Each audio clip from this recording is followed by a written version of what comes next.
Meeting to order here. Great, thanks for that. Call this Friday, September 30th, 2022 meeting of Seikog's Race, Equity, and Inclusion Working Group to order. Good to see everybody this afternoon. We have a number of items before us today. I will just say before we do, I would love to, again, as Lynette takes roll, it'd be great to hear who's in the room in person versus online. The current vice chair of the REI working group and a Seikog member and mayor of the city of Davis. I'd just like to thank everybody, of course, for being here today and members of the public as well. Unfortunately, Chair Jennings is unable to join us today, so he's asked me to chair. And if we could get the meeting going with roll call and a variety of housekeeping items, if you could take it away from here, that'd be great. Thank you so much.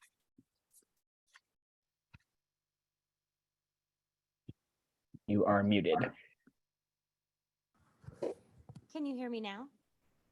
Yes, we can. Okay, I'll speak up.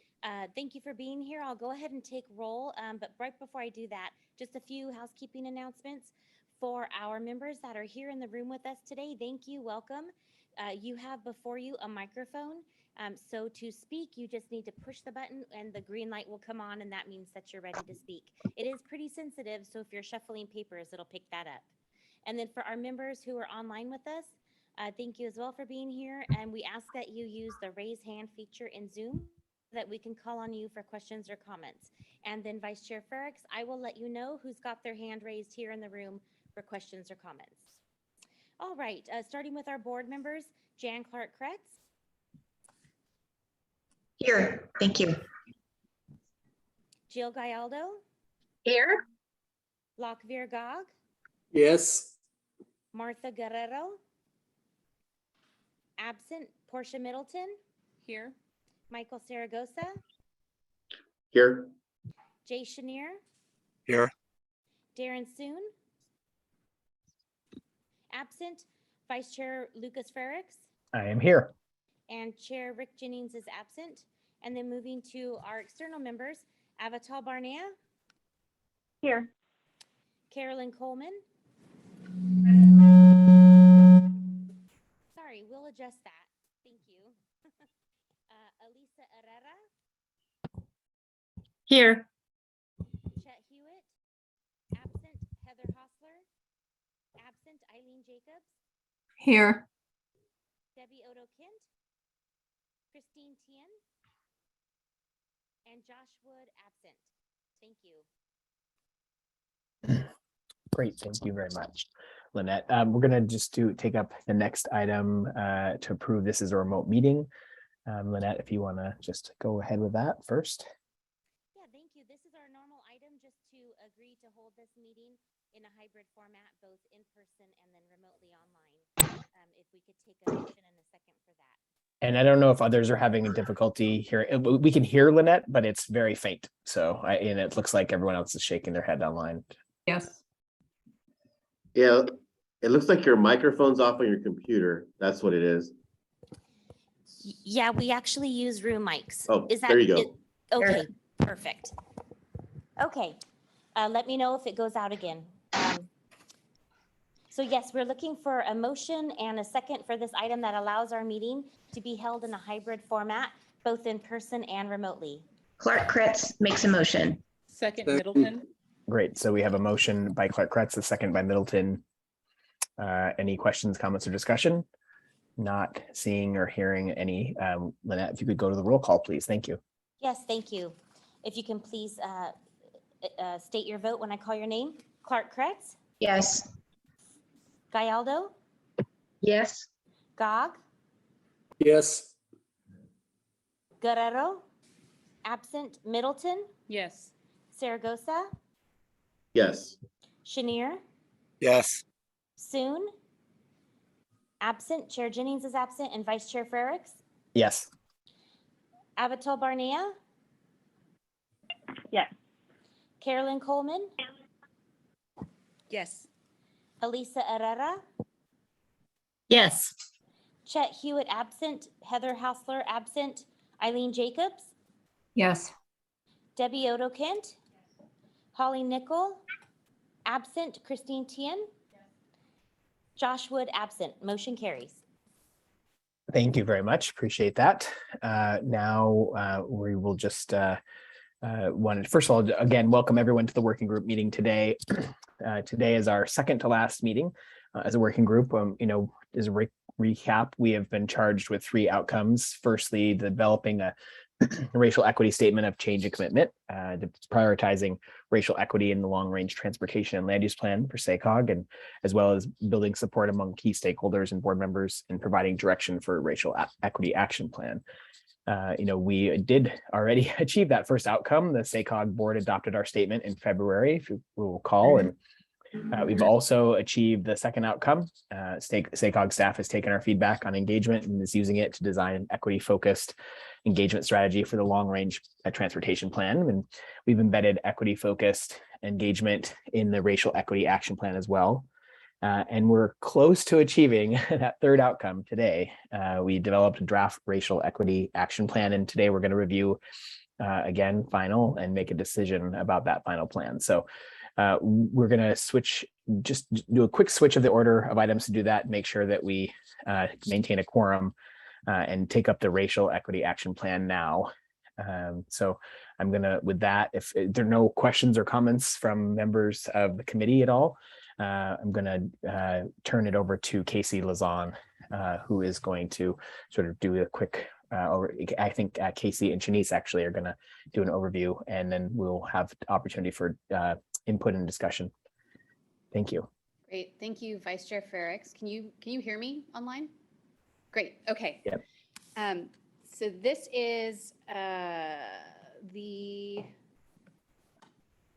second time you're seeing this racial equity action plan. It's our final draft.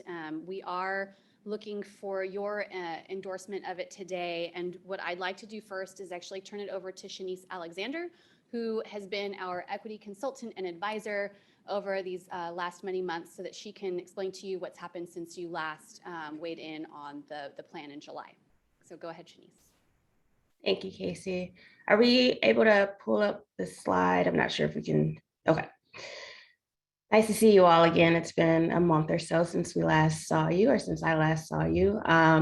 While that slide is being pulled up, just to jump in, I want to lift up the fact that the Seikog staff has been feet on the ground for the last 2 months, and specifically over the last month, really pushing through to create this racial equity action plan and get it to a place that, you're ready to jump into implementation. Honestly, this is about a year's worth of work.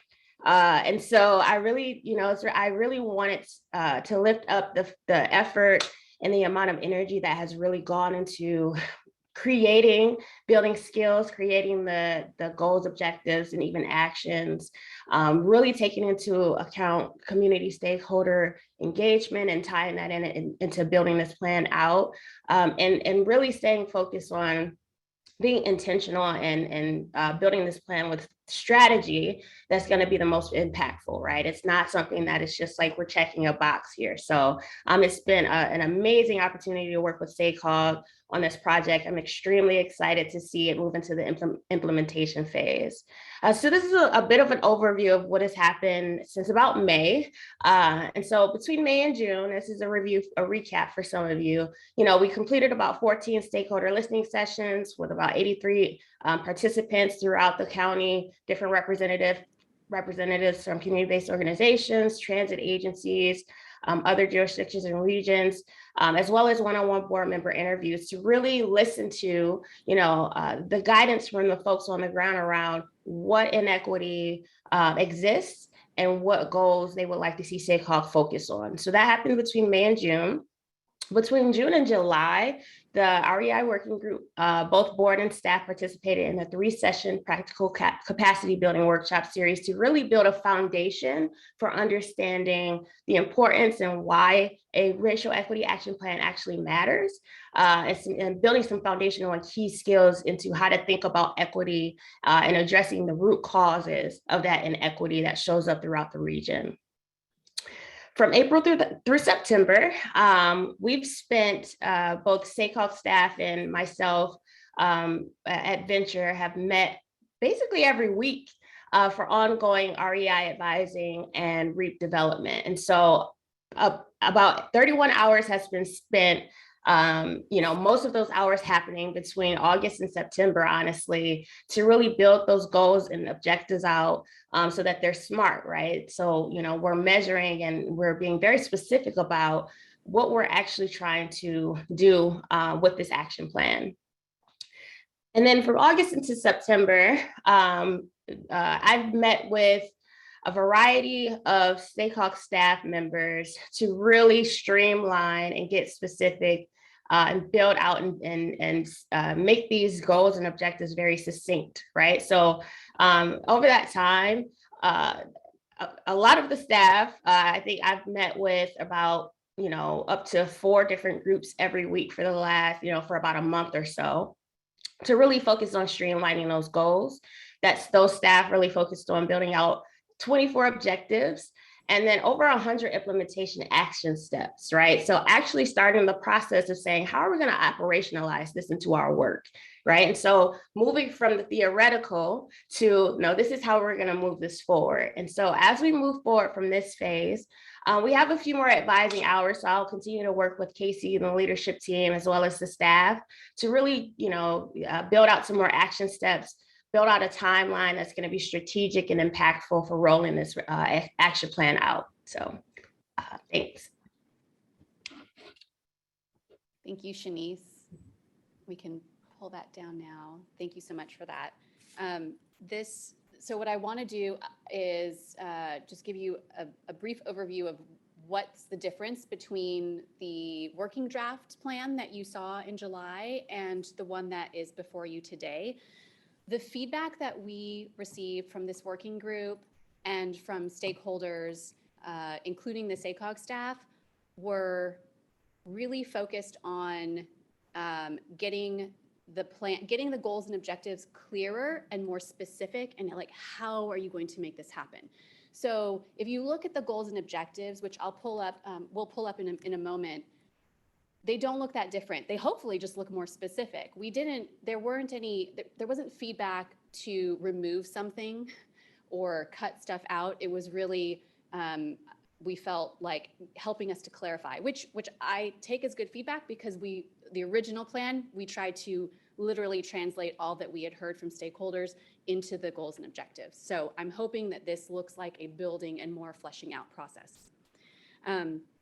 The few things that I also want to go into is if you've been reviewing this plan, hopefully you see some more clarity in those objectives. You will see a number of actions listed under each objective. Those are summarized objectives for you. As Shanice said, she worked with, I counted probably 30 of our staff have touched this and been working on this, and we so appreciate their focus and commitment to this. They've actually, for some of these, they've already built out many, many actions. And so we wanted to summarize those because this is a document we want to be able to communicate with you and with all of our stakeholders on. They've also added timelines, as you will see, for the planning and implementation phases of different objectives. And then we've set forth some measures and indicators for each of the objectives. The working group is being asked to endorse this to our board. And then if that happens, that the board will adopt this. And what we're talking about the adoption of is the goals and the objectives, the actions and the timing and the measures, like those, as we dig into actually implementing, they may change. And actually the goals and objectives may change. The way that this plan is structured is, if you look through the objectives, there's a cycle of planning, implementation, and evaluation. And even one set of goals and objectives that's under board practice goal 3. It's about internal assessments that feed information to be shared through the next version of this working group to the board so that they can review and give feedback on how this plan needs to evolve over time. So we hope that what you see here is this is our first step at trying to achieve that the board's racial equity statement of commitment, and that there's this continuous process of implementation, learning, evaluation, so that we can evolve it as needed. So that is an overview of how it's all structured. And what I'd like to show is, if Renee, can you go to page 6, I think, is the summary of, here we go. This is the summary of all of the goals and objectives. If you were to do a side-by-side comparison, you would see quite a few similarities. And so we debated with doing a strikeout version of this, but it felt like we might lose the forest for the trees if we did that, because the goals are still here the same. We tried to clarify all of those goals. Objectives have been further spelled out.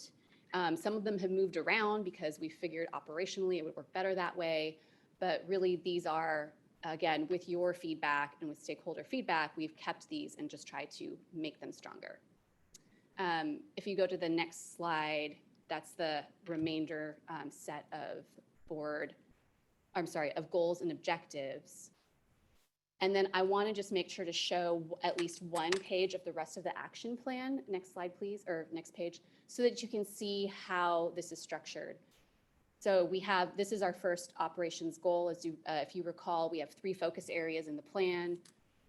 There are 3 goals for operations. That's all of Seikog's internal work, 3 goals for the program's work, and then 3 goals for board practices.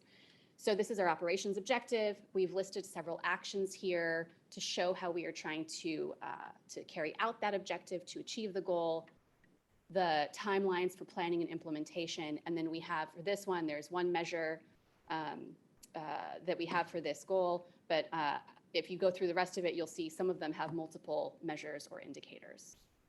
So I will stop there. If you want to stop screen share for now, Renee, thank you. And then I want to see if there's any questions, any clarifications, if you have any comments from your review of this.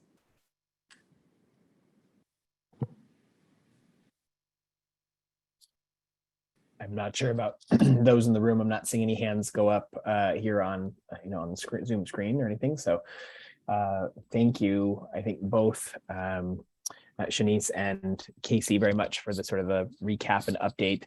I will throw it out again to the working group members. Any additional sort of questions or clarifications or sort of potential changes that need to be made? I think it's a very good overview. Jill, please, you've got your hand up. Go right ahead. Thank you. Just one of the things, and great job. I'm so impressed with all the work that staff and our consulting group have put in. The one thing I wondered in the action process, when we talked about bringing it back for a workshop, I think it says 3 times a year. I think that might be too many. I think we might lose a little bit of the impact if we do it too often. Of 3 of our 11 meetings, I think it might that might be something worth reconsidering, and so that we don't water down the impact. And you're referring to objective under board practices, is that where it is? Let me find it. I think it was. And I want to make sure that the rest of the working group members are tracking with you so you can have that discussion. 1A, thank you. Yeah, Jill, I agree. 3 does seem, and it seems like we talked about it a little at a meeting. I might be wrong, but. Yeah, I think we did. I remember, I think I brought this up too, but semi-annually sounds right in terms of our meeting schedule. Yeah, I think that's what we were thinking too, because I say, realistically, 11 times a year, 3 is, I wanted to make sure it's impactful when it's on there. Okay. Yeah, thank you, Director Carroll. That makes a lot of sense. I think to sort of think about sort of the amount of time that comes forward to the full board on an annual basis. Are there any other sort of, again, I look to the folks who are in the room to know if there's sort of any comments or questions there. I'm not seeing any other additional raised hands. I will also thank you, Director Soon, for joining us. His arrival a little bit ago. Any additional sort of questions or comments or changes needed? Otherwise, I'd be happy to, we'll sort of see if there are any members of the public that wish to address the committee here. ask for Lynette to, Sure. Thanks, that. Vice Chair Ferricks. No raised hands in the room, and we have no public comments. okay. Well, we're being asked as a body today to recommend this to the full Seikog board for adoption. So look for when appropriate, either a motion and a second to move this recommended. Chenier will move it. Great. We have a Middleton motion. Sarah goes to second. Okay, motion by Chenier and multiple seconds. We'll let the clerk decide who gets the first on that, although I think Middleton had it by a smidge. Any other questions, comments, or discussion?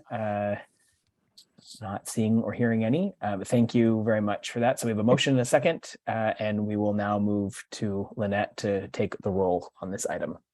Thank you. Clark Kretz, Yes. Gallardo, Yes.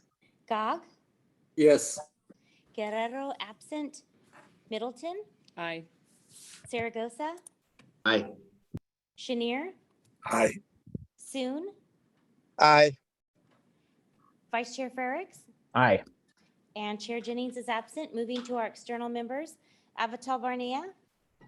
Yes. Carolyn Coleman, Yes. Elisa Herrera, Yes. Chet Hewitt absent, Heather Hostler absent, Eileen Jacobs, Aye. Debbie Odo Kent. Thank you. Holly Nickel absent, Christine Tien, and Josh Wood absent. Motion carries. Excellent. Thank you so much. Really, really want to just thank you all for this work. It has been, the greater part of a year at this point on this sort of phase. So I think, we will obviously, this will now go back to the full Seikog board for potential action. But really, I think especially having unanimous vote coming out of this body, it'll be very helpful as well. Shanice, thank you very much for all your work on this process. I really, really appreciate it. And of course, Casey at the staff level. We will now move along to our next item on seeking feedback and the Engage, Empower, and Implement program framework. We have staff member Rosie Ramos with us and is going to be presenting. Just as a recap, this program was created by the first iteration of the REI working group back in 2020. Rosie had also asked for our input earlier this year to begin shaping the program, and she's going to be back today to share the latest and ask for our input to ensure the program will operationalize racial equity. And also just want to note that it'll be one of the first programs that operationalizes our racial equity action plan through the way that it engages communities throughout the Seikog region. So with that, I'll turn it over to Rosie and to present the framework for us. Thank you. Thank you. Hello, everyone. Rosie Ramos here. Let me just start to share my screen. Okay, confirming. Yep, okay, good. I can see myself in the boardroom camera, so that works. Okay, awesome. Well, great to be here with everyone today. Rosie Ramos Gomez, the project manager for Engage, Empower, Implement, or EEI. As Director Lucas mentioned, it's been a while since I've been here. It's the second time I come with the program, but it was last February, and for our board members, it was in March during a workshop that you heard about this program. So it's been a little while. So what I'll be doing today is just going over a little bit of a refresher for the program, an update, and really, as was already mentioned, asking for your input in some of the draft program priorities and goals to ensure that we're operationalizing racial equity in this program. And then, of course, going through some of the next steps that we have lined up. So just a quick reminder as to what is EEI. It's a funding program that was established to really work with our communities and create an engagement process that's focused on community and justice-based planning to create equity-based projects across the 6-county region. It's the seed funding, the first dollars that will focus on the planning process and work with CBOs and our cities and counties to create an authentic and collaborative approach to planning so that we can get to these solution ideations and project designs that are ready for implementation. So it's really rethinking the planning process that we have done for a long time. As was mentioned, this comes from board action in 2020 when $3 million was committed to our underserved communities and through the direction of the REI working group. And it really is a parallel process, if you will, and learning from the racial equity action plan that's been created today that has just been adopted, which is a really awesome thing, and the equity statement that went in February. And so what have we been doing in this year, right? It's been a few months, and I really want to emphasize that we've been doing a lot of listening and learning. A lot of good lessons have been learned. If you recall in our presentation back from February, we were really focused on bringing on a community-based partner to help us do this work. In the same way that we want to influence the planning practice to have a CBO as a partner, we also wanted our work here to have a partner as well. We did release an RFP out back in May, but unfortunately that didn't quite materialize into a CBO partner, but this again was a really important lesson for us. And so we really came face to face with some of the capacity issues that our community-based organizations face, but also some of the bureaucratic things that we have to navigate, and really realizing that bringing on a partner at this moment when they're going to influence the program and the applications and the guidelines actually made them ineligible to do the implementation side. And so that was something that we had to really weigh out, and I'm sure our CBOs weighed out and came to the I think logical conclusion that we need them at the implementation side of things. And so we had to re-strategize here, right? This wasn't going to be a partnership that we could have right now, but we really came back to acknowledging that we had to go through the consultant route and bring on someone to still help us do this work, but allow the freedom for our CBOs to implement at the implementation end of the program. So we re-released an RFP in August, and we have selected a consultant that we think will be a really great partner. And I can't share who they are yet because we're still in the contracting phase, but hopefully we plan to have that set in the next couple of weeks. So lots of lessons learned, good conversations with partners, and really excited to finally be here at the consultant level of bringing someone on and getting ready to get this going. As was already mentioned by Shanice, we've been doing a lot of work around the Racial Equity Action Plan, right? And so through that, we also wanted to make sure that the work that we're doing across the agency is still things that we can bring into the EEI program. And so one of the really important gatherings of information, if you will, was through the listening sessions that many of you participated on. That was a really great opportunity to hear about priorities and what we needed to do in the operationalization of racial equity.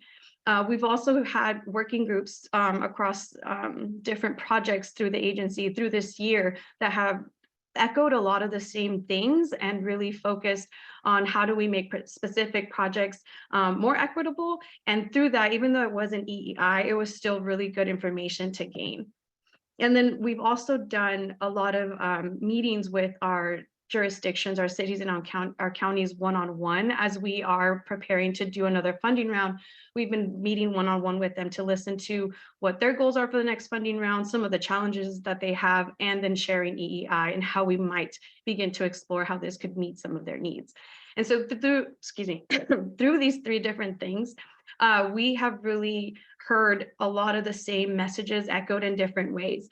Seikog has a really unique position as a regional entity to be a coalition for CBOs across our 6-county region. We have an opportunity to take equity beyond the buzzword for our region and really help our local jurisdictions and CBOs work together.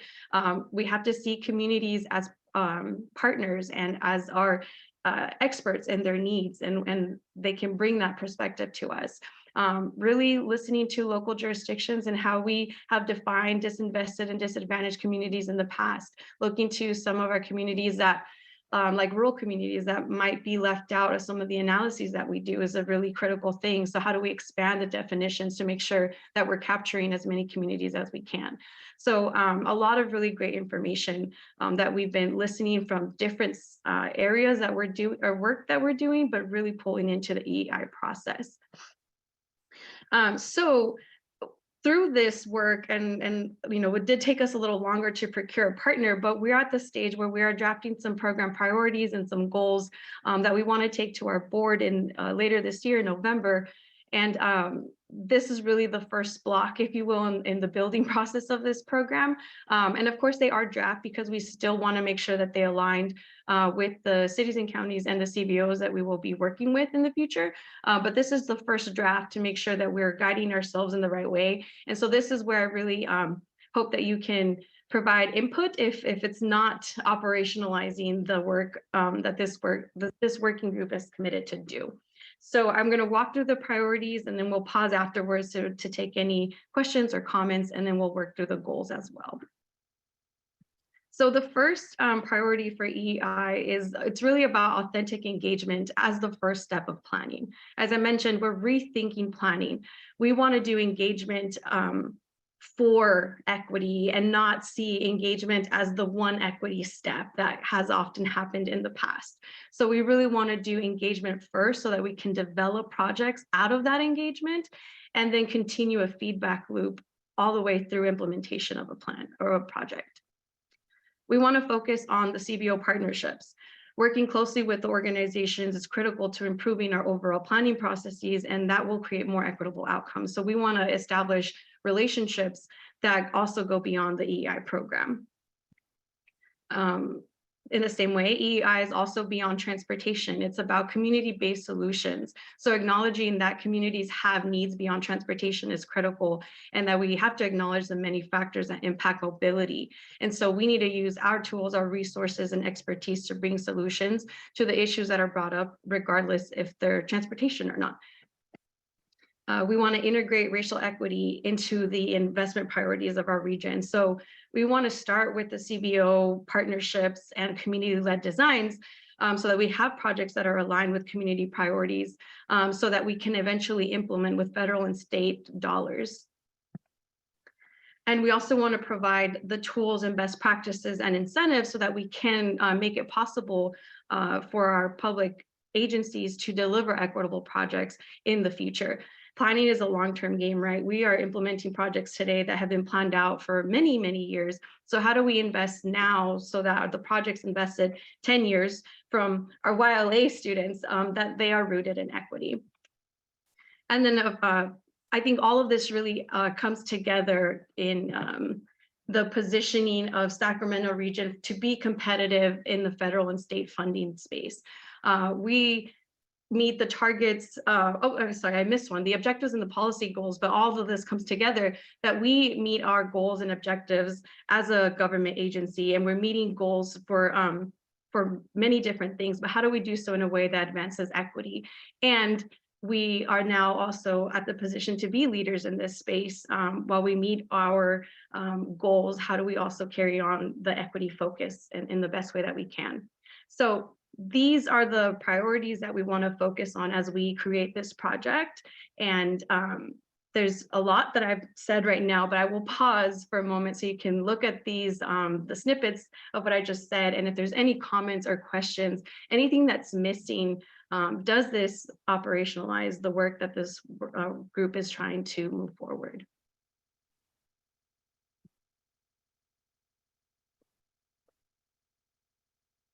Great, not seeing any hands go up yet in terms of via Zoom, but I'm not sure about in the room.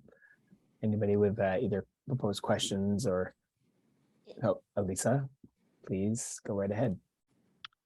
Thank you. Rosie, could you explain a little bit more for me about the tools, best practices, and incentives? What exactly would that look like?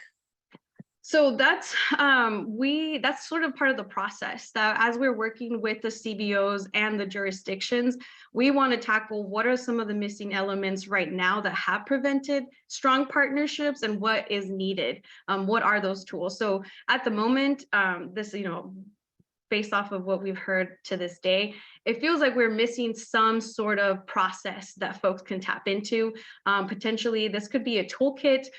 This could be just a set of tools, essentially, that folks could tap into, because I think what we heard is that while a lot of folks have tried to already implement partnerships, when they do application processes, sometimes these partnerships are still not delivering as they had hoped. So that's part of the conversation in the process for EEI is what are those tools that we're missing? What are the best practices? And what do CBOs need from jurisdictions? And what do jurisdictions need from CBOs so that the partnerships are collaborative and fruitful? Thank you. And I like the piece of EEI is beyond transportation, because I know, Rosie, you were there at our forum dealing with leadership, and we had more than a few people come up to me and talk to me about what Seikog is doing and how you're really making a great effort at being a leader and providing a lot of different avenues for how to engage better beyond transportation and planning. So I think it's important. Thank you. Thank you. Great, thank you very much for that. Appreciate that. Additional comments or questions at all? Director Zaragoza, please. Thank you. And actually, I was just going to comment on that same thing with EE beyond transportation. I agree. I mean, we're obviously, as an agency, we're involved in housing, we're involved in air quality, we're involved in other things, we're involved in leadership development, but we're also not involved in boiling the ocean. So I want to make sure that what we're doing is still confined to within Seikog's our rubric, because I could foresee that be having pushback at the larger board if we try to, like I said, boil the ocean. So just any comments from staff on that would be appreciated. Yeah, I think that's a really good point. And we want to look at EEI as the process, right? This work that we're doing in the next 6 months is about a planning process that we're trying to change. And so that's where I think it's applicable to think of EEI as beyond transportation, because a planning process, once we create it, it's going to be there. We're going to have all the resources. We're going to have the lessons learned and all of that. And that process itself, I think, is what can be taken. That can be taken, like, we can be involved as Seikog or not. Placerville can do this process without Seikog's help in the future. That's the vision. And so if we're really focused on creating authentic conversations with CBOs and communities, then their needs are going to pop up, and it's going to be, maybe I need a grocery store, or maybe I don't have access to healthcare. And so then we start filling in, like, okay, it's not our department per se, but here's how we are going to help you find solutions to this issue. And so I appreciate that perspective, because yes, there are a lot of ways that Seikog is very much transportation oriented, but I think the process that comes out of EEI is going to be able to go off and be its own independent thing. Thank you, Rosie. Yeah, thank you, Director Zaragoza. Thanks, Rosie, for that response too. I think I can't think Carolyn Coleman might have a question or comments in the in-person room. Carolyn, Seems please you're go ahead. just psychic. You're just psychic, Mr. Chair. Rosie, thank you for the presentation. I was interested if you could elaborate a little bit on the role that the contractor will play in implementing this framework. Yes, so our consultant is going to help us navigate a lot of the conversations, in part in the same way that, as I mentioned, a CBO couldn't give us, can't work too closely with us in designing the guidelines and all of the details, because that precludes them from the implementation end. We also have to have sort of a buffer as we are getting details on how to create the application and the program. The consultant is going to be able to carry those conversations for us and scrub who said what, so that no one is precluded from accessing the funds on the implementation end. And they're also bringing in a lot of expertise in the same way that, we looked for help as we created our REAP, or our Racial Equity Action Plan with Shanice. We also acknowledged that we needed help in creating a process that we've never done before. And so they're really going to think through the strategy, what makes sense, what doesn't, how do you ask a certain thing, what's a good equity measurement, like all of the details that go into the guidelines and application process. We can replicate, we've done a lot of funding rounds, but we've never done one with a real lens on equity. And so we acknowledge that we needed the help and expertise there. And so that's really the two roles that they have, helping us develop the actual elements of the program, but also being the folks carrying out these conversations with CBOs and jurisdictions, so that they can bring back information without having anyone be excluded from the implementation end. Thank you. Mm-hmm. Great, thank you very much for that. Additional members of the committee with either questions or comments? And go ahead, Lynette. Yeah, Vice Chair Ferrix, Debbie Odo Kent has a comment or question. Great, great. Thanks, Debbie. Please go ahead.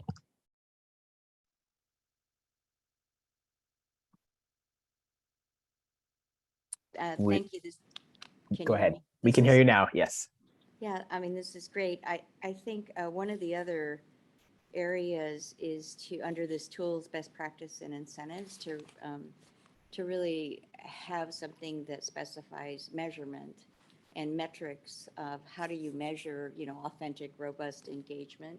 I think, community engagement and inclusion has almost, it feels almost like a buzzword now. And there are so many sectors prioritizing this and lifting it up and wanting to do more and do it better. And I think others, as part of that, there's this question about how do you know and how do you measure? And so I think that would be good to put in one of these priorities. The other thing is that I think it's important, and I'm thinking about when we talk about this EEI and its intersectionality to other issues. So when you say it's not just about transportation, it isn't just about transportation.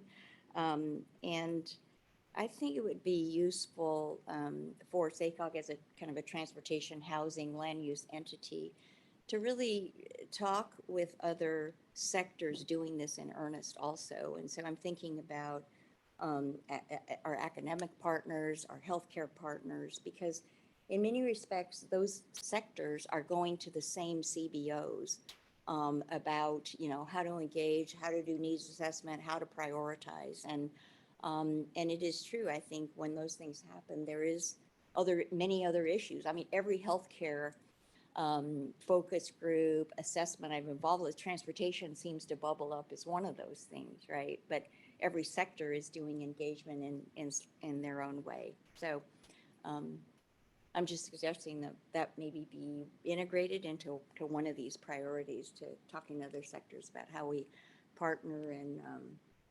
collaborate around engagement. That's a great point. And I think that's the $1 million question of how do we coordinate with all of the folks that want to access our CBOs, and 100% hear you, and we'll aim to work that into our process. Thank you. Great, thank you. Yes, thank you for that. Other members of the committee that have either questions, comments, or not seeing any hands raised and not hearing about any more in the room. I would definitely, so, I think we've been on the track already here on this item, right? Which is, who should Seikog be working with? Additional questions that it raises for you all. I mean, what's missing, what needs to be adjusted? So, I mean, we've heard a fair amount of sort of input already. Are there additional items or questions at all that folks might have, and things that glaring omissions that people might see? Scanning the screen and looking for the in-person, not seeing any in-person either. So appreciate that. I think if, I will just sort of check in again with the working group members, if I think if we're satisfied here with feedback that's been given, or in raising various, clarifications and sort of suggestions, I mean, I think we would now then move to ask if there are any members of the public who want to speak on this particular item. Hi, Vice Chair Ferrix. We have no public comment. Okay, thank you, Lynette. Appreciate that. Would ask now just, Rosie, any final sort of comments around next steps and such? I had just a couple more slides to go. Okay, through. please. Yeah, of course. Apologies for that. No, it's okay. We're getting to the end. And so there we go. So I was gonna really quickly go over the 3 goals that we have right now, and the same question, but do these goals operationalize racial equity? And so it really is putting together all the elements that we just talked about, and EEI having the goal of establishing a regional process for CBOs and jurisdictions to co-design projects that meet community priorities. So establishing a process is the ultimate goal for EEI. We're creating a pipeline. It's a pipeline of projects that have equity embedded in them from the design phase. And then finally, we're building a network with the CBOs so that we can leverage these relationships with projects and beyond beyond EEI as well. So these three goals, pretty high level at the moment. As I mentioned, we will be able to tweak them with our board and our conversations with CPOs and our member jurisdictions. But I wanted to also just share that that's sort of what we're working off of, and if there's any comments or questions on those. Thank you very much for that. So yeah, do you want to just, I'm not seeing any hands go up yet, so I don't know if there are any in the room. I'm here seeing heads shaking. No, they're not. So appreciate that. And then if you, want to just outline your next slide, that'd be great. Thank you. Yeah, and then just wanted to give you the next steps for the program and some timelines. As I mentioned, we'll be finalizing that contract with our consultant in the next couple of weeks, and then kicking off the project with them and really starting that engagement with the CBOs and the cities and counties. I will note that while they're in different blocks here, the program development and the outreach are really going to be one and the same, and it's going to be a feedback loop. So as we hear from the CBOs and counties and cities, we'll be creating the elements and then going back to the CBOs and so on and so forth, with the ultimate goal of calling or opening up a call for applications in the spring of 2023. And that would hopefully mean that we would be able to get to the implementation end in the fall of next year as well. So that's where we're at, and happy to take any final questions. And if there's any other thoughts, I'm always available for one-on-one. And of course, I'm sure you'll be hearing from me as we start to have these conversations with the CBOs and the jurisdictions. Great, thank you for that, Rosie. Appreciate your work on this. Are any sort of final questions or comments, thoughts from members of the committee for good of the order on this particular item? Not seeing any in the room and not seeing any online. Okay, thank you, Rosie. Appreciate that so much, your work. We will move now, I guess, I think James is has some updates sort of around some next steps here. Yeah, thank you, Vice Chair Frericks. So just, I think you've already referenced this, but in terms of what's coming next, right on the heels of this meeting will be our Seikog Board Policy and Innovation Committee meeting on Monday morning. That convenes at 10 a.m. right here and online. And that is, and we have the Vice Chair, Portia Middleton, from that committee, and Vice Chair Frericks serves on that committee as well. I'm looking around, who have I forgotten there? So that committee will take up the Racial Equity Action Plan for adoption to send it to the full board, the full Seikog board that will take action on that October 20th. And I would really strongly encourage all of you who are not board members, if you want to attend that meeting. I think it'd be really helpful to have a bit of the context for the board. And I know they've been getting regular updates, but probably the last time, that we had a workshop in September with our sister agency in Seattle, the Puget Sound Regional Council, and their Racial Equity Action Plan and their racial equity work. But again, I would invite all of you to that board meeting, because as Vice Chair Frericks said, we had 3 things that we set out with this working group a year and a half ago, and your action earlier this afternoon is the third of the 3 actions that we really wanted you to take. And I'm really incredibly pleased and thankful for your engagement and your hard work on this, both our external partners and the board members here. I think that's been really a key ingredient to make this very fruitful and really a successful engagement with you all. So policy committee on Monday, full board meeting October 20th. And then Vice Chair Frericks, I think you were going to bring up to sort of close the meeting, the notion that we actually do on the books have one more meeting of this working group on Friday, November 18th.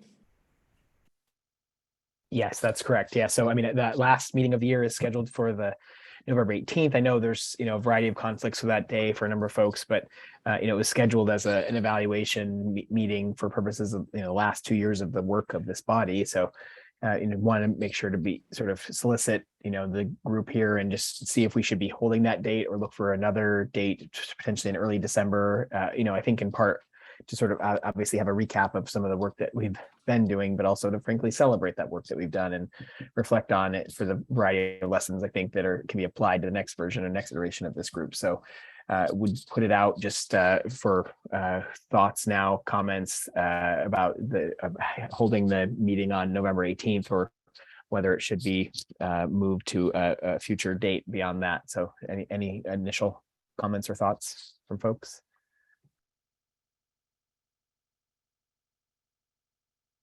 Nothing in the room. Okay. Thanks, Lynette. I appreciate that. And not seeing any hands Sorry, go. Vice Chair Ferricks. Carolyn Coleman does have a comment. Great.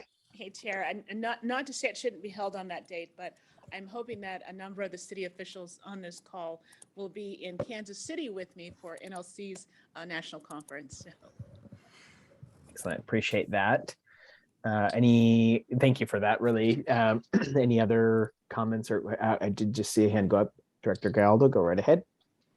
Yes, and unfortunately, our Placer Business Alliance will just be returning that day from their conference. So I think a lot of the Placer County folks will have a problem. Okay, thank you. Appreciate that very much. I think what we'll do is we will go back to an internal discussion with Seikog staff and see what sort of works for. We'll do a canvassing of folks, both those who are here today and those who are not able to join us, and sort of get a determination fairly quickly and figure out what the next steps might need to be. So thank you for the input. Appreciate that. And then I think, honestly, before we go to just a meeting adjournment, really just want to just take a second here to thank a couple of key Seikog staff, particularly Casey Lazan, Rosie Ramos, but also, and then our consultant, Shanice Alexander from Venture with Purpose. I think been so grateful for the work that has been done internally. There's other supporting staff as well too, but the work that's being done internally at Seikog with staff and consultants. And so just please, join me in thanking a virtual round of applause or in a real life round of applause for those staff and the staff work. Really appreciate that. And if I'm not mistaken, I think we're just about done for the day. Right on just an hour. So